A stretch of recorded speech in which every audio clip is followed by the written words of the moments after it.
It is time for the royal appointment. If you are new here, the royal appointment refers to the Telegraph Royals newsletter that is sent out once a week to subscribers. I do it for the people.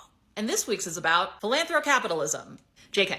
It is obviously an article that is using children as human shields to prevent having very real conversations that she claims are totally cool about having about the monarchy and its role in society. The royal family really are damned if they do and damned if they don't, aren't they? No. Let's start off with the photo, which is very intentional. They took a still from this video produced by the Prince and Princess of Wales of Kate and the 3 children putting together festive bags for children who are underprivileged. The whole point of framing it like this is to say, can you believe the wokes online are attacking precious children? Which is not what this is about. This is not the children's fault. They were born into this system. They have no power over changing the system right now at their young age. This is not on them.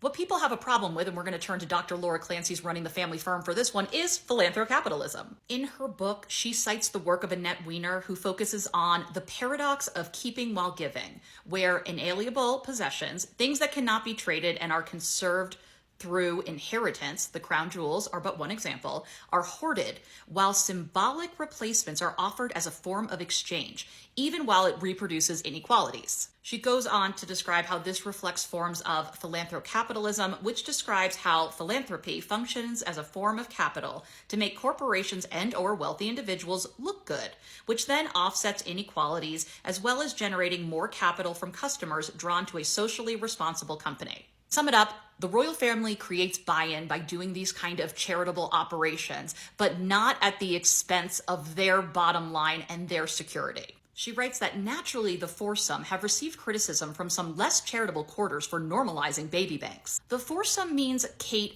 and her children.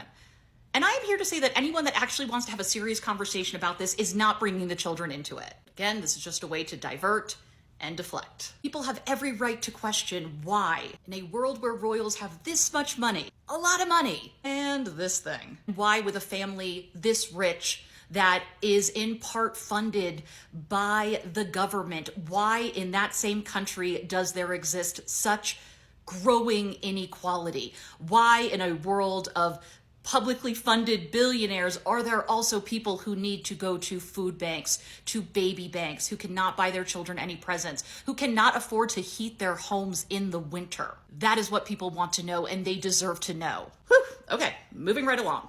She writes, far from participating in some sort of poverty porn, as one Grinch-faced keyboard warrior described it, the whole point of these visits is to teach these highly privileged youngsters a little about how the other half lives. This is akin to writing, that it was a good thing that Marie Antoinette had a play village where her servants would play the pores and she could play a normal person to see how the rest of them live.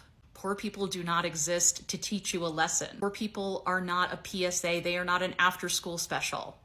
Somehow we're going to continue on. She goes on to invoke Diana and what an impact it made for Prince William going with Diana to meet with people in charities for people experiencing homelessness. She writes, of course we can have a conversation about whether any member of the royal family is in a position to talk about homelessness when they have numerous residences at their disposal. Oh, do you think we're going to have that conversation? Of course not. She then goes on to write, but we should ask ourselves, would we prefer these entitled people to do something or nothing? Do not subscribe to a worldview where you can either package gifts for poor children or do nothing. That is not the dichotomy that exists here. That's not what people have a problem with. The problem is that there is a growing concern over what role the monarchy actually plays and what it's actually costing. In many ways, I use the word cost, the UK public. I'm going to finish up with the conclusion of Endgame.